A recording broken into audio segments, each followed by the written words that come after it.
হাইবাৰ চাইছে মনোবাৰ্তি YouTube channel 2022 বৰ্ষৰ অসমীয়া ৰচনা কমন 100% তথাপিও 100% গ্যাৰান্টি দি মই কলো নিশ্চয় ইয়াৰ পৰা কোৱেশ্চনবিলাক ৰিপিট আহি থাকে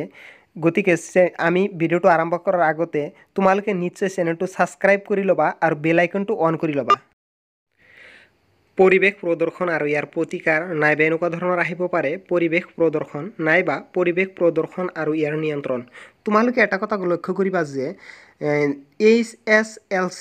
HSLC আৰু HS মানে হায়াৰ সেকেন্ডাৰী 2013 চনৰ পিছৰ পৰা আজিলৈকে যিমান কেই বছৰ ধৰি মেট্ৰিক পৰীক্ষা কোৱেশ্চনবিলাক আহি আছে মানে 2013 পৰা মোৰ ওচৰত কোৱেশ্চনবিলাক আছে এই কোৱেশ্চনবিলাক HSLC আৰু HS মানে হায়াৰ সেকেন্ডাৰী পৰীক্ষা দুটা পৰীক্ষাত বাৰবাৰ ৰিপিট হৈ আছে তোমালোকে লক্ষ্য কৰিবা যে পৰিবেশ প্ৰদৰ্শন আৰু ইয়াৰ প্ৰতিকাৰ 2013 চনত আহিছিল অসমৰ কুটিৰ শিল্প এটো 2013 চনত আহিছিল মোৰ স্পষ্ট মনত আছে আৰু কোৱেশ্চনবিলাক মোৰ ওচৰত সংৰক্ষিত আছে গতিকে HS আৰু HSLC হায়াৰ সেকেন্ডাৰীত এইবিলাক কোৱেশ্চনবিলাক খুবেই গুৰুত্বপূৰ্ণ মানে একেই মেট্ৰিক আৰু হায়াৰ সেকেন্ডাৰীত একেই কোৱেশ্চনবিলাক আহি থাকে গতিকে 2013 চনত এইবিলাক কোৱেশ্চনে আহিছিল আৰু এই 2015 আছিল 2015 চনত এই পৰিবেশ প্ৰদৰ্শন আৰু ইয়াৰ প্ৰতিকাৰ আহিছিল আৰু HSLC ত আহিছিল 2013 চনত গতিকে এইটো খুবেই ইম্পৰ্টেন্ট হৈ গৈ আছে খুবেই ইন্টাৰেষ্টিং হ'বলৈ গৈ আছে তোমালোকে ভিডিওটো প্ৰথমৰ পৰা শেষলৈকে চাই থাকা দ্বিতীয়তে তোমালোকে তোমাৰ প্ৰিয় গ্ৰন্থ নাইবা আহিব পাৰে এনেকুৱা ধৰণৰ তুমি ভাল পোৱা এখন গ্ৰন্থ এই যে এইটো যে মই লিখি দিলো এইটো খুবেই ইম্পৰ্টেন্ট হয় তোমালোকে লক্ষ্য কৰিবা যে মোৰ এটা ৰচনাৰ প্ৰবাহ এইটো মই বহুত কেইবছৰ হল 8 বছৰমান আগতে এইটো কিনিছিলো ইয়াৰ পৰাই বহুতো কমন পৰে মানে তোমালোকে এই ৰচনাৰ প্ৰবাহটো ভালদৰে লক্ষ্য কৰিব পাৰিবা এই কিতাপটো কিনিলে ইমানেই গুৰুত্ব ইমানেই সুন্দৰভাৱে দিয়া আছে তোমালোকে কি কবা যেনেকুৱা ধৰণৰ মেট্ৰিকত আহে ঠিক সেইদৰে সুন্দৰভাৱে সৰু কৈ লিখা আছে ইয়াত তোমাৰ প্ৰিয় সাহিত্যিক চাই লোৱা বিজ্ঞানৰ আৱশ্যকতা বিজ্ঞানৰ অৱদান ঠিক সেইদৰে আহে যেনেকুৱা ধৰণৰ HSLC মেট্ৰিকত যি ধৰণে আহে ঠিক সেইদৰেই তোমালোকক ইয়াত দিয়া থাকে এনেকুৱা ধৰণৰ আহে তোমালোকে চাই লোৱা অসমৰ প্ৰাকৃতিক সম্পদ অসমৰ প্ৰাকৃতিক সৌন্দৰ্য একেই অসমৰ বানপানী তাৰ প্ৰতিকাৰ এইবিলাক তোমালোকে কেনেদৰে আহিব পৰীক্ষাৰ মাজত ঠিক সেইবিলাকে আলোচনা কৰি থাকিম তোমালোকে মোৰ এই চেনেলটো সাবস্ক্ৰাইব কৰি লোৱা ইম্পৰ্টেন্ট কোৱেশ্চনবিলাক মই দি থাকিম তোমালোকক বুজাই থাকিম তোমালোকে ছন্দৰ বিষয়ে নিশ্চয় আহিছে ছন্দ 2018 2017 2019 যিবিলাক আহিছে সেইবিলাক তোমালোকক খুব সুন্দৰভাৱে বুজাই থাকিম প্ৰথমৰ পৰা শেষলৈকে ভিডিওবিলাক চাই থাকিবা তোমালোকে ইয়াত কেনে ধৰণৰ আলোচনা কৰা আছে ঠিক কিতাপৰ লগত সংগত ৰাখি সৰুকৈ মই বুজাই দিম তোমালোকে জাস্ট ওয়েট কৰা জাস্ট অপেক্ষা কৰা মই মেট্ৰিকৰ মাজত 80+ পাইছিলো 80+ লেটাৰ পাইছিলো মই 80+ পাইছিলো তেন্তে মই তোমালোক কিমান কষ্ট কৰিছিলো এছামিছত বহুতেই সহজ কেনে ধৰণৰ সহজ মই তোমালোকক অভিজ্ঞতা আছে মই তোমালোকক ভালদৰে বুজাই দিম তোমালোকে ভিডিওটো প্ৰথমৰ পৰা শেষলৈকে চোৱা নেক্সট তোমালোকে লক্ষ্য কৰা ইয়াত এনেকুৱা ধৰণৰ কোৱেশ্চন আহিব পাৰে যে বিজ্ঞানৰ অৱদান আহিব পাৰে বিজ্ঞানৰ অৱদান ৰচনা নাইবা এনেকুৱা আহিব পাৰে যে মানৱ সমাজলৈ বিজ্ঞানৰ অৱদান নাইবা এনেকুৱা আহিব পাৰে দৈনন্দিন জীৱনত বিজ্ঞানৰ ভূমিকা বা প্ৰভাৱ নাইবা এনেকুৱা ধৰণৰ দিব পাৰে যে বিজ্ঞানৰ উপকাৰিতা আৰু অপকাৰিতা এইটো খুবেই ইম্পৰ্টেন্ট হয় তোমালোকে এটা কথা লক্ষ্য কৰিবা যে আমি 100% শিওৰ হব লাগিব যে আমি ৰচনাৰ মাজত 8 নাম্বাৰ নাইবা 12 মাৰ্কৰ কাৰণে ৰচনা যেটো আহে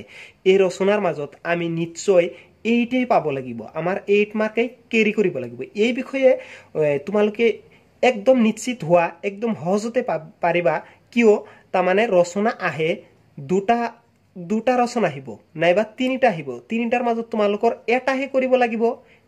কৰিব লাগিব এই এটা নহয় কমন দুটা পৰিব 100% শিওৰ হোৱা কমন তোমাৰ দুটাই পৰিব 100% শিওৰ হোৱা কমন দুটাই পৰিব মই গ্যাৰান্টি দি ক'ব পাৰিম কিয়নো এইবিলাক কোৱেশ্চন মই যিমান কেইটা বৰ্ষৰ কোৱেশ্চন মই আলোচনা কৰি আছো মই কিন্তু প্ৰত্যেক বছৰৰ কোৱেশ্চন বিলাক ৰিপিট হোৱা কোৱেশ্চনে আলোচনা কৰি আছো আৰু এইবিলাক কোৱেশ্চনে ৰিপিট হয় তোমালোকে লক্ষ্য কৰা যে দুটা কমন পৰিলে তুমি যিকোনো এটা লিখি দিলেই হৈ গল গতিকে বিজ্ঞানৰ অৱদানটো এইটো বছৰৰ কাৰণে বিজ্ঞানৰ অৱদানটো অলপমান গুৰুত্ব বেছি দিবা বিজ্ঞানৰ অৱদান এই যিমান কেইটা মই লিখিছো এনেকুৱা ধৰণৰ যিকোনো এটা আহিলে লগে লগে তোমালোকে লিখি দিবা টেনচন নাই নেক্সট লক্ষ্য কৰা এইটো মানে লক্ষ্য কৰা এতিয়া যে অসমৰ বানপানী নাইবা আহিব পাৰে অসমৰ বানপানীৰ সমস্যা নাইবা এনেকুৱা ধৰণৰ দিব পাৰে যে অসমৰ জ্বলন্ত সমস্যা কি নাইবা এনেকুৱা ধৰণৰ আহিব পাৰে অসমৰ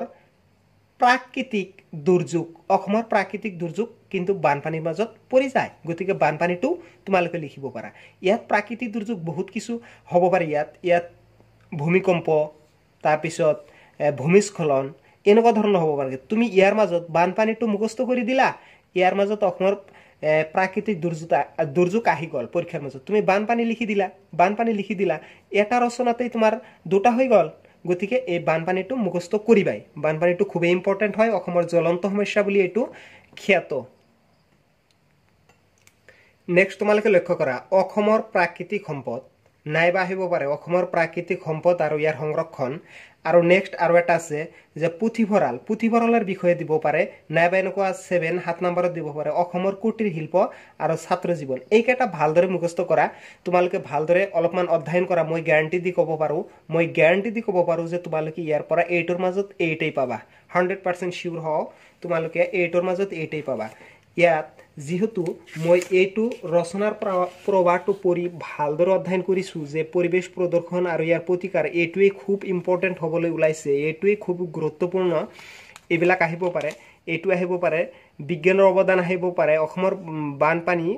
অসমৰ প্ৰাকৃতিক সৌন্দৰ্য অসমৰ প্ৰাকৃতিক সম্পদ এইকেইটাৰ পৰা আহিব পাৰে গতিকে তোমালোকৰ নেক্সট ক্লাছ আহি আছে গ্ৰামাৰৰ ওপৰত গতিকে এছামিছৰ গ্ৰামাৰ কমপ্লিট কৰিব পাৰিলা মানে তুমি চিন্তা নাই তুমি 100% শিওৰ হোৱা তুমি লেটাৰ পাবাই তুমি লেটাৰ প্লাস পাবা 80+ পাবা মই গ্যাৰান্টি দি ক'ব পাৰো তোমাৰ যদি সাহিত্যকৰ জ্ঞান আছে তুমি যদি মেইন কিতাপটো পঢ়ি তুমি যদি সাম্যক জ্ঞান আছে মানে ভালদৰে জ্ঞান ল'ব লাগিব যদি আছে তুমি গ্যাৰান্টি দি ক'ব পাৰো যে তুমি 80+ পাবা মই দিয়া নোটছ বিলাক ভালদৰে অধ্যয়ন কৰা তোমালোকে